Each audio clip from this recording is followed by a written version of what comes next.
जय प्राणधन राधारमण श्री गोपाल भट्ट चुके लाडले। हरे कृष्णा। श्री राधा रमन लाल की जय। आज हम जानेंगे कुछ अमेजिंग फैक्ट्स हम सभी के प्यारे श्री राधा रमन लाल के बारे में। Fact number 1। एक बार एक सेठ जी वृंदावन में आते हैं। अलग अलग गोस्वामियों के पास में जाकर वो उन गोस्वामियों को अपने अपने ठाकुरों के लिए सुंदर पोशाक, सुंदर आभूषण देते हैं। वही सेठ जी जाते हैं गोपाल भट्ट गोस्वामी के पास। तब गोपाल भट्ट गोस्वामी उन्हें देखकर कहते हैं कि मेरे पास तो शालिग्राम शिलाएं हैं, अब मैं इनकी कैसे सेवा करूं, इन्हें कैसे पोशाकें पहनाऊं। तब गोपाल भट्ट गोस्वामी रात भर दुखी होते हैं, रोते हैं और सोचते हैं कि काश मेरे पास भी एक ठाकुर होते जिनके सुंदर सुंदर नेत्र होते, जिनके मैं श्रृंगार करता, जिनके हाथ होते, जिनके पैर होते। इस प्रकार दुखी होकर गोपाल भट्ट गोस्वामी सो जाते हैं। अगले दिन वही अपना नित्य कर्म करते हैं, यमुना स्नान के लिए जाते हैं और जब वापस आते हैं तो क्या देखते हैं कि उस टोकरी में से एक दामोदर शिला प्रकट होकर श्री राधा रमन लाल बन जाते हैं। बोलिए श्री राधा रमन लाल की जय। Fact number 2। क्या आपको पता है कि राधा रमन नाम आया कहाँ से है, इसे पहली बार किसने लिया था? तो जब रासलीला के समय भगवान श्री कृष्ण गोपियों को छोड़कर चले जाते हैं तब राधा रानी कहती है कि आप इस स्थान को छोड़कर तो चले गए हैं लेकिन आप मेरे हृदय में वास करते हैं, आप सदैव राधिका के हृदय में रमण करते रहते हैं। तो यहीं से भगवान का नाम होता है राधा रमन लाल। Fact number 3। श्री राधा रमन का अभिषेक साल में 2 बार किया जाता है। एक नरसिंह चतुर्दशी के अगले दिन जिस दिन राधा रमन प्रकट हुए थे और दूसरा है जन्माष्टमी के दिन। लेकिन एक बड़ी ही अद्भुत बात है कि सारे संसार में ठाकुर जी का अभिषेक रात में किया जाता है, लेकिन राधा रमन लाल ही एकमात्र ठाकुर है जिनका अभिषेक ना ही प्राकट्य दिवस पर और ना ही जन्माष्टमी पर रात में किया जाता है। राधा रमन लाल का अभिषेक किया जाता है दोपहर में 9 बजे। इसके पीछे का भाव ये है कि लाला अभी छोटे हैं और उन्हें रात में उठाना उचित नहीं होगा। अगर राधा रमन के प्राकट्य दिवस के दिन आप संध्या काल में मंदिर जाएंगे तो आपको राधा रमन की ओर से बधाई मिलती है। जी हाँ, राधा रमन मंदिर के गोस्वामी भक्तों को प्रसादी, अलग अलग तरह के गिफ्ट और ये सब बधाई के रूप में देते हैं। Fact number 4। राधा रमन की मंगल आरती कितने बजे होती है? हमारे प्यारे राधा रमन लाल गर्मियों में उठ जाते हैं 5 बजे और सर्दियों में उठते हैं 5:30 बजे। लेकिन ऐसा नहीं है कि भगवान उठते ही स्नान कर लेते हैं, नहीं, सबसे पहले होती है भगवान की मंगल आरती, उसके 1 घंटे बाद राधा रमन लाल का स्नान करवाया जाता है। लेकिन उसके पहले भगवान करते हैं ब्रश, हाँ जी ब्रश, जिसे कहते हैं दंत धावन। उसके बाद भगवान की दिनचर्या शुरू होती है। Fact number 5। क्या आपको पता है कि आप जब राधा रमन लाल के दर्शन करते हैं इसका मतलब होता है कि आपने साक्षात भगवान से कृष्ण के दर्शन कर लिए हैं। लेकिन ऐसा कैसे? जो उत्तरा है वो परीक्षित महाराज की माँ है और किसकी पत्नी है? अभिमन्यु की। जब उत्तरा ने गोविंद देव जी को देखा तब उन्होंने कहा कि गोविंद देव जी का मुख तो एकदम भगवान श्री कृष्ण की तरह है। और जब उन्होंने गोपीनाथ को देखा तो उन्होंने कहा कि इनकी छाती तो भगवान श्री कृष्ण की तरह है। और जब उन्होंने मदन मोहन को देखा तब देखते ही उन्होंने कहा कि इनके पैर तो भगवान श्री कृष्ण की तरह है।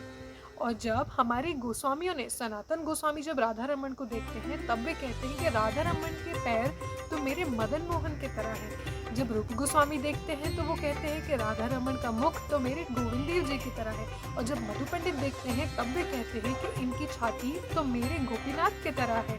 तो इसी प्रकार यहाँ प्रूव होता है कि राधा रमन लाल इन तीनों के मिक्सचर हैं और किसकी तरह दिखते हैं? स्वयं साक्षात भगवान श्री कृष्ण की तरह। Fact number 6। क्या आप जानते हैं कि राधा रमन को एक दिन में कितने बार भोग लगाया जाता है? आइए जानते हैं। राधा रमन को एक दिन में 4 बार भोग लगता है। सबसे पहला भोग है बाल भोग, दूसरा है राज भोग, तीसरा है उत्थापन भोग जिसे स्नैक्स भी कहते हैं, और चौथा है ब्यालू भोग यानी डिनर।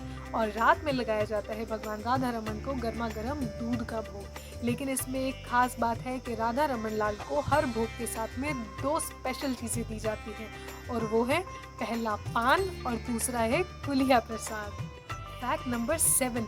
जो राधा रमन का किचन है वो वर्ल्ड का सबसे मैजिकल किचन है। लेकिन ऐसा कैसे? क्योंकि राधा रमन की रसोई में जो आग जल रही है वो सन 1542 से जल रही है, और ना ही वो किसी माचिस से जलाई गई है, ना ही लाइटर से, ना कैंडल से, और ना ही गैस से। उस अग्नि को स्वयं गोपाल भट्ट गोस्वामी ने मंत्रों द्वारा प्रज्वलित किया था, और वो सन 1542 से आज तक जल रही है। इसीलिए राधा रमन की रसोई में किसी भी आर्टिफिशियल चीज़ का इस्तेमाल नहीं किया जाता है आग को प्रज्वलित करने के लिए, क्योंकि वो वहाँ पर इतने सालों से जल रही है। फैक्ट नंबर 8, एक बार जब साइंटिस्ट को पता चला कि राधा रमन स्वयंभू है, शालिग्राम शिला से स्वयं प्रकट हुए हैं, तो साइंटिस्ट की पूरी टीम अपने इक्विपमेंट्स के साथ आती है श्री वृंदावन धाम श्री राधा रमन लाल पर स्टडी करने के लिए। और जब वे राधा रमन की स्टडी करते हैं गोस्वामियों की देख रेख में, तब वे देखते हैं कि राधा रमन में ना तो कोई जॉइंट्स हैं, ना कोई तोड़ है, ना कोई कार्विंग है, ना ही कुछ तराशा गया है। तब वे मान जाते हैं कि राधा रमन लाल स्वयंभू हैं, स्वयं से प्रकट हुए हैं, उन्हें किसी ने बनाया नहीं है। फैक्ट नंबर 9, क्या आप जानते हैं कि राधा रमन पूरे दिन में आधे घंटे के लिए अपने मेन अल्टर को छोड़कर एक अलग स्थान पर जाते हैं? लेकिन वो स्थान क्या है? वो स्थान है भोग मंडी, जहाँ राधा रमन अपना भोग पाते हैं। फैक्ट नंबर 10, क्या आप जानते हैं कि जो राधा रमन लाल के मंदिर में प्रसाद मिलता है वो पूरी दुनिया में कहीं नहीं मिलता है? वो मिठाई पूरी दुनिया में किसी मिठाई वाले के पास नहीं मिलती है। बहुत लोगों ने उसे बनाने का ट्राई किया है, लेकिन वैसा स्वाद नहीं आ पाता है, और उसका नाम है कुलिया प्रसाद। अगर आप राधा रमन के मंदिर गए होंगे तो आपने ज़रूर वो कुलिया प्रसाद खाया होगा, और अगर नहीं तो अगली बार जब भी जाओ गोसाई जी से रिक्वेस्ट करना कि प्लीज़ हमें कुलिया प्रसाद दे दो राधा रमन का। लेकिन वो इतना स्पेशल होता कैसे है? क्योंकि वो श्री राधा रमन लाल के अधरों को छूकर आता है। वो राधा रमन लाल का अधरामृत है जो उसको इतना स्पेशल बनाता है, और ये पूरी दुनिया में कहीं नहीं मिलता। फैक्ट नंबर 11, राधा रमन की दंतावली। हाँ जी, राधा रमन के दांतों के दर्शन। क्या आप जानते हैं कि राधा रमन इकलौते ऐसे ठाकुर है जिनके दांतों के दर्शन हम अपनी इन आंखों से कर सकते हैं। कभी कभी राधा रमन के 2 दांत दिखते हैं, कभी कभी 4, और कभी कभी ढेर सारे, और कभी तो पूरी दंतावली दिखती है। लेकिन इसके पीछे का कारण क्या है? श्रीमती राधा रानी। पूरी दुनिया में राधा रानी ठाकुर जी के पास में खड़ी होती है और देखती कहाँ है? सामने की ओर। लेकिन केवल राधा रमन लाल में ही श्रीमती राधा रानी का मुख भगवान राधा रमन की ओर है, और राधा रमन ये देखकर कि श्रीमती राधा रानी उन्हें ही देख रही है, मुस्कुराते हैं और भक्तों को अपनी दंतावली दर्शन देते हैं। अगर आप लकी हैं तो आपको राधा रमन के दंतावली के दर्शन ज़रूर होंगे। फैक्ट नंबर 12, क्या आप जानते हैं कि राधा रमन की रसोई का रसोइया कौन है? स्वयं श्री गिरिराज जी। हाँ जी, स्वयं गिरिराज भगवान राधा रमन लाल के किचन के इंचार्ज हैं। जो भी भोग राधा रमन लाल के लिए बनाया जाता है वो पहले ले जाया जाता है गिरिराज महाराज के पास, जो कि चेक करते हैं नमक कम ज़्यादा तो नहीं है, मीठा कम ज़्यादा तो नहीं है, और अगर ऐसा है तो वो उसे ठीक कर देते हैं। तब भोग को ले जाया जाता है श्री राधा रमन के पास में। फैक्ट नंबर 13, जब भी हम राधा रमन के मंदिर जाते हैं तो मंदिर के बाहर 2 लाइट्स लगी हुई हैं। एक लाइट है ग्रीन लाइट और दूसरी है रेड लाइट। जब भी भक्त लोग भागे भागे राधा रमन के दर्शन के लिए जाते हैं, और अगर वहाँ पर रेड लाइट जल रही है मतलब हमें आराम से जाना है, राधा रमन के दर्शन में अभी समय लगेगा। और जब भी ग्रीन लाइट जलती है भक्त लोग तेज़ी से भाग के मंदिर में जाते हैं भगवान के दर्शन के लिए। देखा भगवान कितने केयरिंग है, अपने भक्तों के लिए कितनी केयर करते हैं। बाहर से ही हमें इन्फॉर्म कर देते हैं कि अभी रुक जाओ, अभी आ जाओ।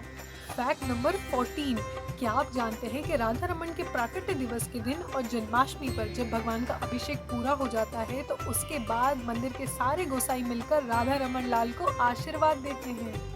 लेकिन ये कैसे? एक मनुष्य भगवान को कैसे आशीर्वाद दे सकता है? बिल्कुल दे सकता है। इसका अधिकार गोसाइयों को स्वयं श्री राधा रमन लाल ने दिया है, और वो क्या कहते हैं? जुग जुग जियो लाला, जुग जुग जियो, खूब खुश रहो, नजर ना लगे। फैक्ट नंबर 15, क्या आप जानते हैं कि राधा रमन उत्सव प्रेमी हैं? भगवान अलग अलग त्योहारों पर अलग अलग दर्शन देते हैं। भगवान दशहरे पर हाथी पर दर्शन देते हैं, भगवान दिवाली के दिन चौपर खेलते हैं, और होली होली की तो बात ही क्या कहनी। होली तो राधा रमन में 1 महीना चलती है। भक्तगण साफ सुथरे बनकर स्वच्छ कपड़े पहनकर मंदिर के अंदर जाते हैं, लेकिन वहां जाने के बाद गोसाई जी जो उन्हें रंगते हैं, राधा रमन लाल जो उन पर रंगों की बरसात करते हैं कि भक्त लोग जब बाहर आते हैं तो उन्हें कोई पहचान नहीं पाता है। फैक्ट नंबर 16, एक बार गोपाल भट्ट गोस्वामी को श्री चैतन्य महाप्रभु से बहुत ही विरह का अनुभव हो रहा था। तभी राधा रमन लाल की सेवा करते करते उन्होंने देखा कि राधा रमन में उन्हें साक्षात चैतन्य महाप्रभु के दर्शन हुए। जो राधा रमन काले रंग के हैं वो हो गए थे गौर वर्ण के। और तभी चैतन्य महाप्रभु ने गोपाल भट्ट गोस्वामी से कहा कि मुझ में और राधा रमन में कोई अंतर नहीं है। अब जो सेवा राधा रमन लाल की करेंगे वो सारी सेवाएं मुझे लगेंगी। इसलिए तो कहते हैं गोपाल भट्ट प्राण धन गौर होइलो राधा रमन। सो ये थे कुछ अमेजिंग फैक्ट्स हम सभी के प्यारे राधा रमन लाल के बारे में। अब जल्दी से कमेंट करके बता दीजिए कि आपका सबसे फेवरेट फैक्ट कौन सा है, और कमेंट में लिखना मत भूलिए। श्री राधा रमन लाल की जय। मिलते हैं नेक्स्ट वीडियो में, तब तक के लिए chant Hare Krishna and be happy. Hari बोल।